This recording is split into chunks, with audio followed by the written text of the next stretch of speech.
It's just after 2 a.m. on a cold night in December 1967.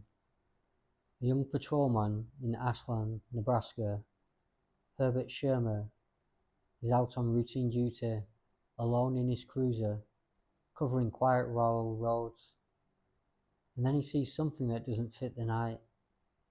Ahead, near the junction of Highway 6 and Highway 63, Schirmer notices flashing red lights. At first, he assumes it's practical, maybe a broken down vehicle, maybe a hazard on the road, so he turns toward it. But as he gets closer, he later says it wasn't a truck at all. He described a shiny, oval, or football-shaped craft, low to the ground, with red-lit portholes and an orange glow underneath. The kind of sight that makes your brain stall for a second, because you're trying to force it into something familiar. And remember, he isn't telling this as a civilian looking up from a backyard. He's a police officer on duty, a person trained to observe, to report, and to stay calm when something feels wrong. Which makes the next part more unsettling, because in his account, the timeline starts to fracture. Schirmer later wrote a quick note in his log describing what he'd seen, a simple line that became famous because it reads like a man trying to convince himself it really happened.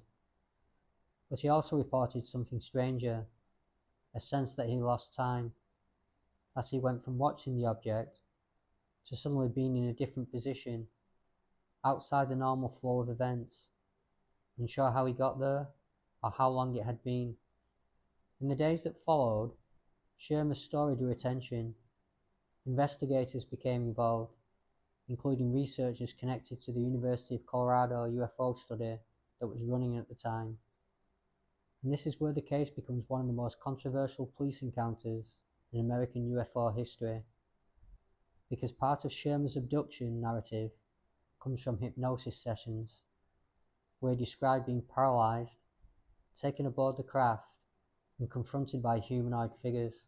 Under hypnosis, he described their faces as unnatural, with narrowed eyes, and he claimed one communicated in a mix of spoken words and something like mental instruction. He also described a symbol associated with them, often reported as a winged serpent-style emblem. Those details are the ones people remember, and they're also the ones critics challenge the hardest, because hypnosis can shape memory as much as it can reveal it. But whether you believe every detail or not, think about what happened to the man. Small town rumours, media attention, people joking about the cop and met aliens. Even if he was telling the truth, that kind of ridicule can isolate you. And even if he was mistaken, it's still a life-changing event to become the story in your own town. Schirmer reportedly continued in law enforcement for a time, but the case followed him like a shadow. There is no evidence strong enough to confirm these experiences, and no explanation complete enough to put them to rest, because on one side you have a trained officer's contemporaneous reporting, and a case serious enough to attract formal attention. On the other, you have missing time, hypnosis-derived details, and a narrative that sits right on the edge of what can be proven. So what do you think happened on that Nebraska road in 1967? Misperception, under pressure, or an encounter that changed a man's life?